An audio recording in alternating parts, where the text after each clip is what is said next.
Oke, halo. Untuk di week 10 ini kita akan lanjut untuk bagaimana kalian bisa memulai usaha kalian sendiri.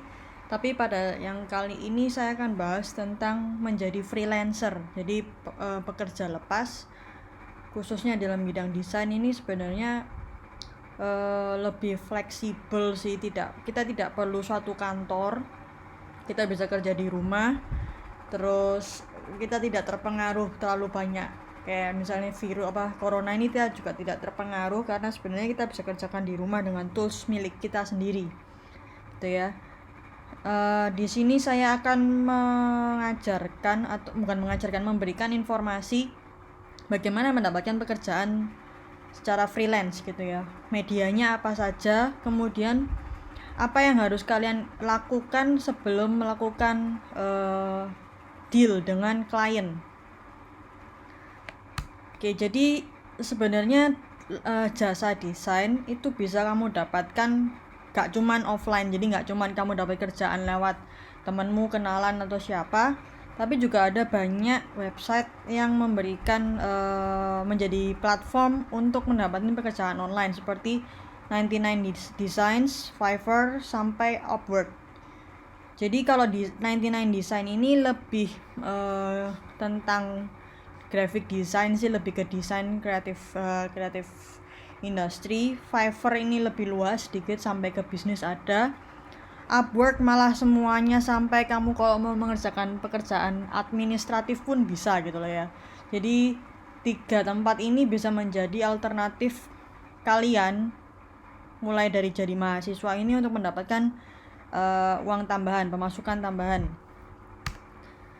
Nah, kalau 99 Designs ini dia ada dua konsep, dua cara untuk kalian mendapatkan kontrak kerja. Jadi pertama, kalian bisa langsung kerja dengan klien. Jadi kalian kalian punya semacam portfolio di 99 Designs, akhirnya kalian ketemu klien di sana. Dan di sini kalau kalian direct dengan klien, kalian bisa menentukan harga sendiri. Jadi kalian ngobrolin sama kliennya langsung, kemudian langsung dibayar. Nah, yang kedua ada yang namanya design contest. Jadi di 99 Designs itu ada banyak kategori desain. Kamu mau bikin logo, kamu mau bikin t-shirt, kamu mau bikin macam-macam. Nah, kamu ikuti di sana, kamu masukkan desainmu. Kamu lawan desainer lain, akhirnya desainmu lah yang dipilih, dan orang yang memilih desainmu akan mendapatkan file full version dari desainmu itu. Jeleknya kalau desain kontes ini, kamu kan nggak langsung dibayar, jadi kamu kayak semacam ngumpulin portfolio sebanyak-banyaknya, tanding bagus-bagusan lawan desainer lain. Tapi kalau menurut saya pribadi, di sini bagusnya kamu bisa punya banyak portfolio, terus bisa mengembangkan skillmu, terus bisa melihat sih sebenarnya apa yang bisa kamu improve, karena kan kamu ngelawan orang lain di sana. Oke. Nah, kalau Fiverr di sini kamu memulai dari kamu dulu. Jadi kamu start gig itu nanti kamu bilang, aku bisa bantu kamu desain ini. Misalnya aku bisa bantu kamu desain SolidWorks 3D. Akhirnya kamu set price, di situ ada yang kategori mau harga murah, basic, medium sampai high. Lalu kita baru publish portfolio kita. Jadi kita ngomong ke mereka, kita nih bisanya apa, sampai ada klien yang memberikan kita pekerjaan. Itu aja. Jadi tidak ada desain kontes seperti 99 Designs. Beda. Nah, kalau yang Upwork sebenarnya ya lebih simple sih. Dia ada banyak list pekerjaan. Kamu lihat sendiri di sana. Lalu kamu sudah milih pekerjaan, kamu send proposal langsung di sana. Lalu kamu communicate dengan klien dan get paid. Coba ya kita lihat satu-satu. Kita lihat untuk penilaian desain.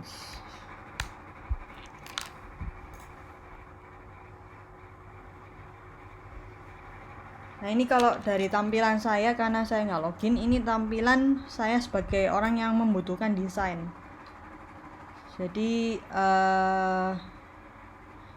saya sebagai orang yang butuh desain, saya bisa mencari desainer, bisa start a contest. Jadi kita lihat di sini. Kategorinya apa saja yang di 99 Design, sebenarnya lebih banyak ke creative industry. Bisa logo, identity, web, ilustrasi, packaging, poster, email, social media page. Coba kita lihat ya. Nah, kalau kita sudah kayak gini, hire a designer or start a contest. Jadi di sini coba kalau yang start a contest kita akan punya banyak pilihan. Jadi kita ngadain kontes, aku mau punya desain Instagram seperti ini, maka akan banyak sekali pilihan yang kamu dapatkan dari berbagai desainer.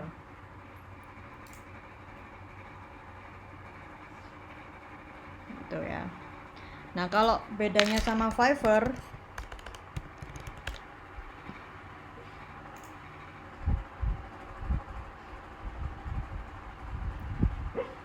ini, nah, jadi kalau misalnya kita sebagai desainer, nanti akan ada kayak gini, I will design 3D print, CAD models and engineer, dan lain sebagainya.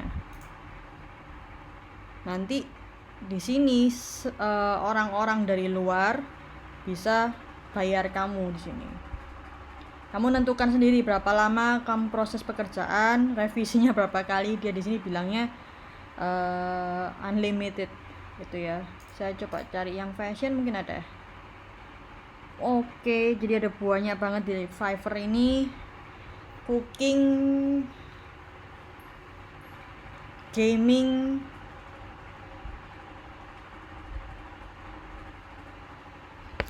coba kita lihat kalau fashion. Nih, I will do the fashion design and clothing technical flat sketch. Lumayan. Kalian dapatnya di sini dolar, dimana dolar itu kan tinggi banget kalau di Indo ya. Kayak gini. Terus kamu bisa menentukan rate kalian. Kamu mau, kalau basic itu dapatnya ini ya, macam-macam ini. Kalau standard ini, premium gitu ya, ini gitu ya. Bayangin kamu dapat $120 hanya dengan membuat 4 flat design, flat sketch. Kamu kan sudah biasa banget kerjain kayak gini ya. Oke. Itu Fiverr. Nah, kalau kita ngomong tentang Upwork, wah ini bener-bener macam-macam. Bahkan ada yang kamu mau jadi admin support terus juga bisa, customer service juga bisa, apapun talentmu di sini. Writing, customer service, sales and marketing. Admin di sini kamu juga bisa cuma sekedar masukin data entry. Jadi kamu apa ya, membantu mereka masukin data. Biasanya ada data manual gitu, kalian kirimi PDF suruh bikin digitalnya, itu juga ada. Ya, itu tiga apa ya, media online untuk mendapatkan pekerjaan. Nah, kalau offline gimana? Sebenarnya offline ini bisa kalian, sudah mungkin ada beberapa dari kalian sudah melakukannya dari sekarang, tapi ada beberapa hal yang perlu saya ingatkan, bahwa kalian baiknya selalu showcase your skills. Instagram pribadi kalian pisahkan dengan Instagram kalian yang isinya portfolio, supaya kalian bisa membangun apa ya, portfolio secara digital. Itu paling murah, paling mudah Instagram. Ada juga media namanya Behance. Nah, Behance ini punyanya Adobe, jadi link langsung dengan Adobe kalian, tapi kalian mesti upload sendiri. Lalu juga ada Dribbble atau website kita sendiri. Untuk website mungkin memang agak sulit karena berbayar, tapi kredibilitas kita sebagai desainer akan lebih kelihatan meyakinkan kalau kita punya something.yourname.com. Lalu kalau kita sudah showcase dan kita mendapatkan pekerjaan, maka akan ada namanya proses kontrak delivery-nya itu gimana. Nah, di pertama sebelum kita ngomongin tentang klien, kita ngomongin dulu tentang bagaimana sih membuat diri kita itu terlihat berbeda. Pertama, buatlah branding kalian. Jadi showcase your personal design style via whatever visual. Boleh pakai Instagram, boleh pakai Behance atau Dribbble. Instagram pun buatlah hashtag khusus portofolio kalian sendiri. Lalu simpan semua hasil pekerjaan kalian, apalagi yang selama kuliah ini benar-benar menjadi portfolio ya. Keep the ones that make you proud the most, yang paling kalian suka, yang nilainya paling bagus. Keep it, terus pamerkan. Lalu yang terakhir, networking. Percayalah, banyak pekerjaan itu datang pada saya karena punya teman gitu ya. Jadi ada network yang baik. Jadi more connection, more money. Ini Behance, tampilan Behance. Sebenarnya ini semua hasil karya-karya orang, apapun itu iseng-iseng masukin. Dan dari sini Behance ini juga punya fitur yang mirip seperti 99 Designs, yaitu jobs gitu. Jadi kamu bisa mendapatkan pekerjaan juga dari Behance. Dribbble ini juga bisa dapat desain job juga dari sini. Dan apa sih positifnya Dribbble dan Behance? Di sini adalah tempat kayak marketplace, tempat bertemunya penjual dan membeli. Jadi sudah pasti orang yang kesini itu yang nggak bisa desain itu mau nyari desain. Nah, kalau website ini semacam ya kamu untuk ngundang mereka datang ke websitemu itu agak susah. Tapi di lain sisi kalau kamu nulis websitemu di dua tempat di berbagai macam platform online, kamu terlihat lebih legit, lebih meyakinkan. Oh, orang ini desainer sudah punya website sendiri. Nah, website itu macam-macam platformnya. Bisa pakai WordPress ini, tapi nanti jadinya www.namamu.wordpress.com kalau kita nggak bayar. Jadi kayak gini misalnya. Nah, ini kalian harus isi. Terus nanti ada namanya WordPress templates. Kalian bisa pilih di sini. Minggu depan mungkin kalau kita ada waktu kita coba. Ini ada yang berbayar, ada yang free. WordPress. Yang paling terkenal juga ini ada Wix. Nah, Wix ini juga kalau misalnya kalian gratis berarti nama kalian .wix.com. Ini juga keren banget dan kalian tidak perlu ribet di sini, sangat gampang, tinggal tarik-tarik, pasang-pasang udah oke. Dan dia juga kalau kamu mau ekstra domain, misalnya pengen namamu.com gitu, itu juga bisa bayar lewat Wix. Nah, lawannya Wix ini apa? Yaitu Squarespace. Ini lebih mahal lagi, tapi lebih keren-keren sih desainnya dia. Ya, sekalian silakan cek-cek sendiri. Dan kembali ke yang tadi saya bilang, dua hal ini antara Behance, Dribbble dan website ini dua hal yang saling mendukung. Jadi kamu nggak bisa cuma punya website aja, nggak punya Dribbble atau Behance, karena untuk mengekspos dirimu agak sulit kalau nggak ikut ini. Oke, lanjut. Bagaimana kita melakukan proses kreatif dengan pihak eksternal. Jadi orang-orang yang akan membayarmu untuk desain atau karyamu. Jadi step pertama kita harus mengumpulkan informasi di sini. Apa sih yang dia butuhkan? Kemudian masalahnya dia itu apa? Bahkan latar belakang perusahaannya itu seperti gimana? Lalu silakan kalian planning kapan produknya harus selesai dan budgetnya, sesuaikan dengan budget. Nanti saya akan bicarakan tentang bagaimana menentukan biaya desain. Lalu bikin proposal plus terms and condition, negosiasi dan final. Nah, isi proposal yaitu penawaran sebenarnya harus kalian tulis ulang situasi kliennya itu apa, siapa, 5W1H di sini. Terus apa sih tantangan yang mereka hadapi? Lalu tahap kedua kalian bicarain tentang pekerjaan mereka. apa yang mereka inginkan kepada kalian. Jadi ini ada masalah, terus solusinya kamu tulis di poin ketiga. Langkah pengerjaanmu bagaimana, terus revisi yang boleh dilakukan berapa kali, terus format file yang diberikan kepada dia itu apa, mau JPEG, mau prototype, TOWAL atau apa, di sini dijelaskan di sini. Dan apa sih yang harus dilakukan oleh klien, revisinya harus bagaimana, harus jelas atau bagaimana, ini kalian harus tuliskan di sini. Budgetnya pun juga harus dituliskan di sini. Total time frame, kamu menjanjikan dia berapa lama pengerjaan produknya, lalu proses pembayaran, syarat, dan tanda tangan. Nanti akan saya kasih contoh kontrak kerjanya yang harus kalian kerjakan juga. Nah, untuk pembayaran, nah ini biasanya menjadi masalah desainer-desainer muda yang kalian biasanya jualnya terlalu murah pada diri kalian sendiri.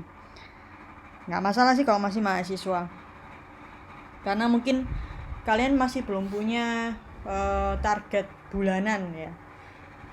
Jadi kalian boleh ngeset payment itu berdasarkan jam. Misalnya kamu menentukan dalam pekerjaan ini, misalnya mengerjakan poster, kamu menentukan poster ini dapat dikerjakan selama 3 jam. Nah, per jamnya kamu punya rate berapa. Kamu bisa hitung dari 1 minggu kamu mau bekerja berapa jam, 1 bulan total berapa jam, dan 1 bulan itu kamu punya income berapa, itu bisa. Atau langsung pukul rata project rate, kayak tukang bangunan itu kan biasanya dipukul rata per project. Nah, jangan lupa bahwa kamu juga harus menuliskan di kontrak itu penalti pembayaran jika dia terlambat. Nah, gimana? Lalu juga file yang akan diberikan sebelum revisi itu file apa saja, baru kalau sudah pembayaran dipenuhi yaitu file apa saja. Ini deliverable filesnya apa saja, terus berapa kali direvisi, lalu berapa banyak biaya yang harus dikeluarkan oleh klien jika ingin merevisi. Ini akan saya tunjukkan contoh kontrak kerja.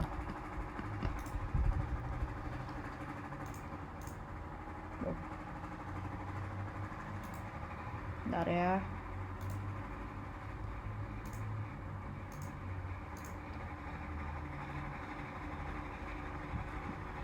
Oke.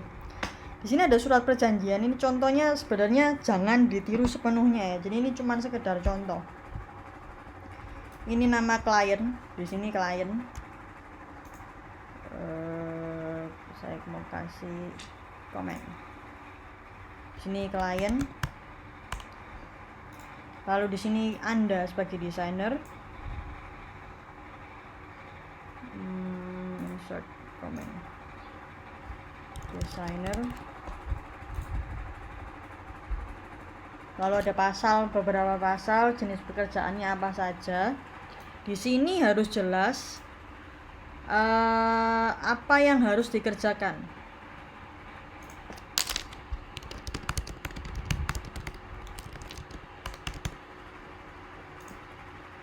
Lalu di sini biaya desain. Nah, biaya desainnya ini boleh kamu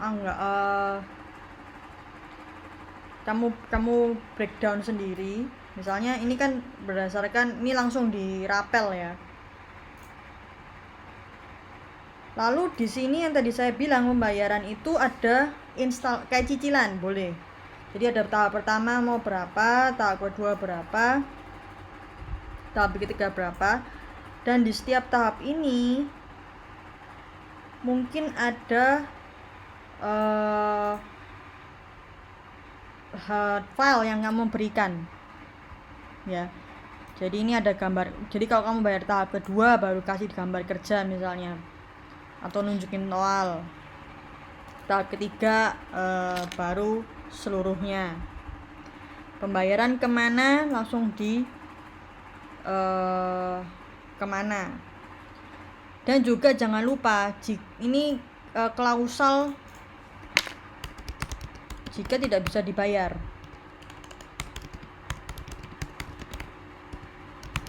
Maka apa? Kamu tentukan.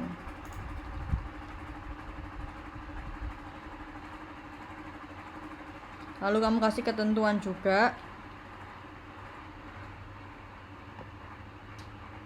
dan misalnya penyelesaian dan lain-lain. Di sini ada materai. Jadi surat kontrak ini akan punya sifat hukum yang kuat. Jika tidak dipenuhi, maka kamu sebagai desainer bisa menuntut gitu ya. Kalau kamu tidak membuat kontrak, maka itu yang akan repot. Kamu yang rugi sendiri. Gitu. Karena ini di luar sebuah platform, jadi nggak bisa diapa-apakan. Jadi untuk minggu ini sekian dulu. Tugas silakan dibaca di Google Classroom. Terima kasih.